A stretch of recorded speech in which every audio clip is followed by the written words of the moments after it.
Brentford take on Crystal Palace this Sunday, 3 p.m. Last home game of the season for Brentford. Could secure a top eight finish if things go their way this weekend. Only lost two of the last 14 home games, Matt. Uh, there is still that lingering carrot of potentially European football. Eighth place could still be enough for it, depending on what happens in the FA Cup as well and the European finals that are coming. So still very much in that fight for a potential European spot, and that's the story of the end of their season, really, isn't it? It is, yeah. It just made me laugh then. Just think there's so many different permutations, isn't there, for the late in the season about European spaces. And we seem to say every week of the three Bs being involved, the Brentford, Brighton, Bournemouth, and if they win, they're still going to be in the mix. And that's exciting, to be honest. I'm glad it is like that. I'm glad not everything is, and it should be like that in the Premier League. There should be teams the last two game weeks fighting for, what might be Champions League, what might be Europa League, what might be Conference League, and to get European football, as we've mentioned, we've said it a lot of times about Brentford.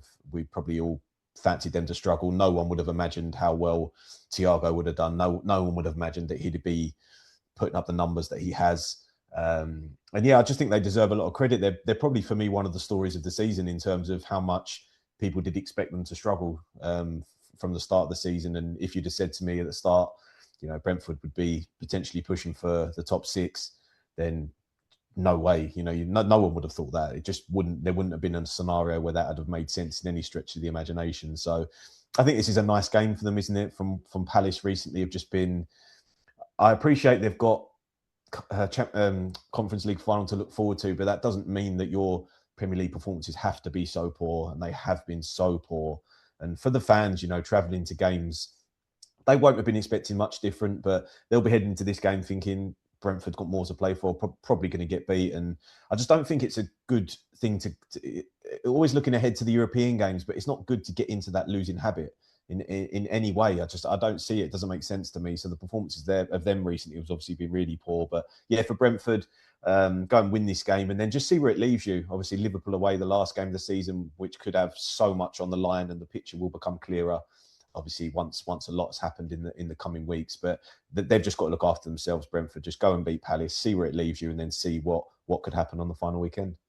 Yeah, Ben, it's a good point what Matt says about Palace. It's not good to get into that losing habit for obvious reasons, for many obvious reasons. But you're also putting your entire success of your season on the final game of the season, that European final, which is one of their biggest games in their history. You can understand them prioritizing that, but almost quietly now they've slipped down to 15th in the Premier League. Could very easily finish 16th mathematically. Could even finish lower than that. They've not finished lower than 15th since being promoted back to the Premier League. So you're talking about their worst Premier League season in over a decade, since they last got relegated from the top flight. So I don't know, do they need to be wary about being a relatively long-standing Premier League club now, sleepwalking into the same problems the likes of West Ham and Tottenham have gone into? Like next season, they might be battling against relegation. Got to compete with Glasner leaving as well.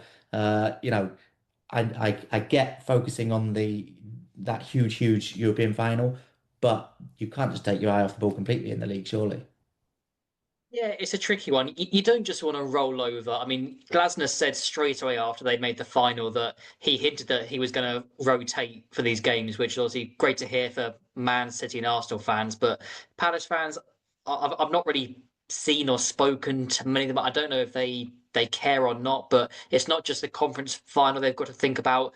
A lot of the players will have the World Cup on their minds, so if they can avoid really overexerting themselves in these Premier League games, it's fair enough that they will because they don't want to have their World Cup dreams dashed. But yeah, they are completely on the beach in the Premier League, and they know that survival is secure. They've got difficult games coming up, of course, Arsenal on the final day. So it is a very awkward one when a team has just one thing to focus on. You could say it maybe a little bit for Chelsea as well. Looking at the FA Cup final, that could be the season defining result.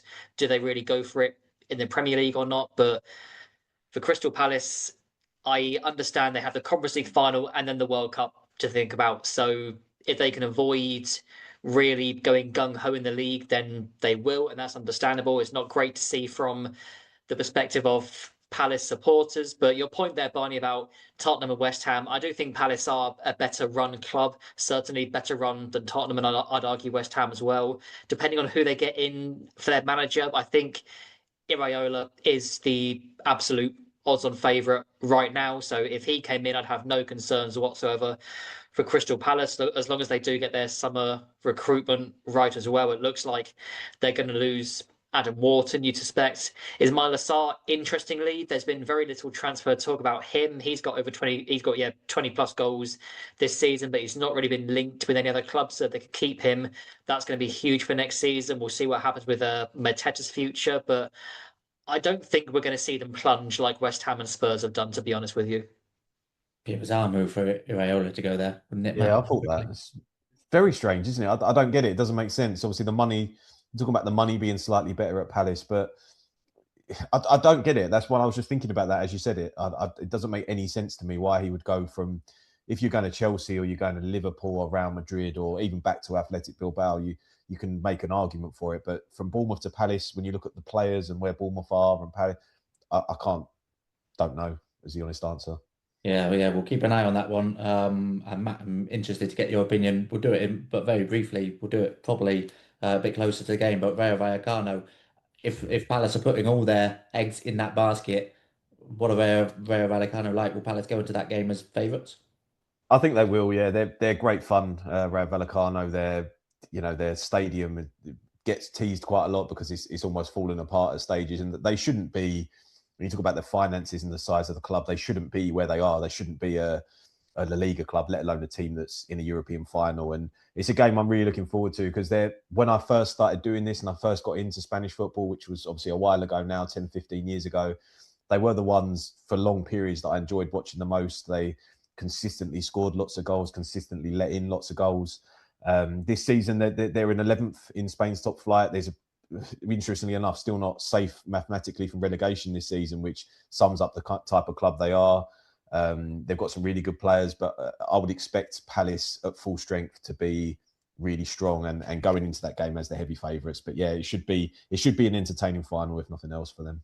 Okay, we look forward to it. Thank you, guys. Thank you, everyone, for watching. And please be sure to like and subscribe if you like these videos.